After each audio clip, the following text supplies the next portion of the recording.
তো বলো তো কে আমার মতন এই পাগলের মতন এত বেলায় চা খায়?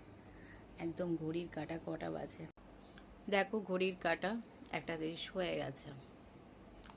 আমি একদম পাগল, কি বলবো বলো। এই দেখো, একদম লাল চা করে নিয়েছি, এটা খাবো। ভাবলাম না, এই ভিডিওটাই তোমাদের সাথে শেয়ার করি আর কি। সত্যি আমি একটা ভীষণ পাগল, এত বেলায় চা খাচ্ছি। লোক এই সময় ডিনার করে। এই যে চা, দেখো কি সুন্দর কালার, অপূর্ব রং তার। এই সময় লোকে ডিনার বলছি, সরি, লাঞ্চ করে, কিন্তু আমি এখন চা খাবো। তো চলো, ভিডিওটা ভালো লাগলে প্লিজ একটা লাইক করো, কমেন্ট করো, শেয়ার করো, আর সাবস্ক্রাইব করতে ভুলো না। চলো এখনকার মতন টাটা।